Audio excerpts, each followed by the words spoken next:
Halo, pada kesempatan kali ini saya Mateo Rafael Jeremiah Hamonansyalai bersama dengan pasangan saya William Lee.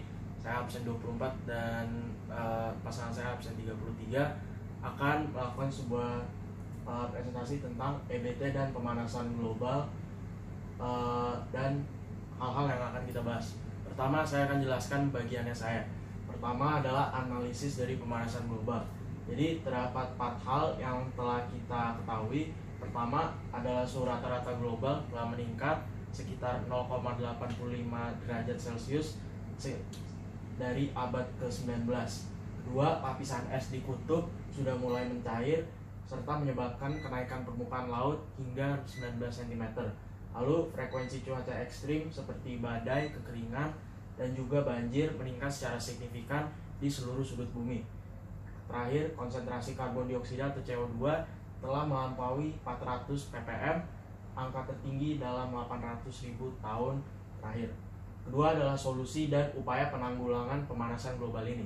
Jadi saya mendapatkan 5 solusi. Pertama, transisi ke energi baru terbarukan atau EBT dengan menggunakan tenaga surya, angin, air, dan geoenergi yang semuanya terbarukan. Kedua adalah penghijauan dan reboisasi untuk menyerap karbon dengan menggunakan tanaman-tanaman dan tumbuh-tumbuhan. Ketiga adalah pengelolaan limbah organik dan peningkatan efisiensi energi. Keempat, carbon capture and storage atau CCS yang menangkap emisi karbon sebelum karbonnya dilepaskan atau sampai di atmosfer.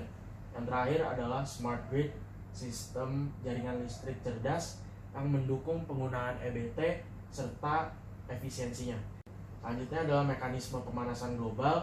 Pertama, efek rumah kaca yang terdiri dari gas CO2, metana atau CH4, dan nitrogen oksida atau N2O yang menyerap panas dari matahari dan menjebaknya di dalam atmosfer kita di bumi. Kedua, radiasi benda hitam, yaitu permukaan bumi memancarkan energi panas namun tidak semuanya kemudian kembali ke angkasa karena terhalang dari gas rumah kaca. Yang terakhir adalah kontribusi manusia dengan emisi industri, transportasi, pembangkit listrik, berbahan bakar fosil, dan deforestasi. Selanjutnya saya akan dijelaskan oleh teman saya, pasangan saya William Lee. Oke, masih banyak Mateo udah menjelaskan tentang pemanasan global. Nah, sekarang kita akan beralih ke topik berikutnya yaitu EBT. Oke, selamat mendengarkan. Nah, apa itu EBT? EBT itu tuh singkatan dari energi terbarukan. Nah, kalian pasti udah pernah dengar dong banyak energi kayak energi listrik, mobil listrik, pembangkit tenaga listrik gitu kan. Nah, itu tuh termasuk dalam kategori EBT. Nah, kalian pasti bertanya-bertanya nih, apa sih pentingnya? Nah, lihat nih. Karena mereka kan sumber energi itu kan dari kayak matahari, angin, panas bumi, seperti gitu lah. Nah, makanya kalian lihat di sekeliling nih kayak di ada pergunungan gitu, pasti ada kayak turbin angin. Nah, itu tuh salah satu dari pembangkit listrik energi terbarukan. Nah, manfaatnya itu pasti kalian juga bingung. Kenapa mereka itu kayak populer banget gitu? Kenapa kagak pakai tenaga fosil yang dari dulu udah ada dan kita tahu terbaik lah pokoknya. Nah, kalian pasti juga udah tahu kalau energi tenaga fosil itu tuh menghasilkan emisi karbon yang kalau misalnya kebanyakan bisa menghasilkan efek rumah kaca, yaitu sinar dan cahaya panas matahari yang udah masuk ke bumi akan terpantul lagi balik ke bumi karena gas-gas yang ada di atmosfer, sehingga suhu bumi itu pasti akan naik. Selanjutnya adalah mekanisme pemanfaatan dan dampaknya. Pembangkit listrik alami itu kan kalian lihat di sekeliling nih kayak turbin angin gitu ya. Mereka tuh udah pasti akan bertahan lama. Jadi mereka tuh lebih efisien daripada kalau misalnya bensin gitu ya kita bilang. Mereka tuh kalau misalnya sekali dipakai langsung ya habis aja gitu, langsung jadi emisi yang kalian tahu sangat jelek bagi bumi kita. Terus seperti yang tadi saya bilang, kalau kita ganti lebih ke beralih kepada EBT atau energi yang terbarukan. Emisi dari karbon yang kita keluarkan pasti jauh lebih dikit, karena kan kalau kita pakai listrik nggak bakal tuh ada emisi karbon. Sekarang kita akan membahas tentang relevansi kekinian.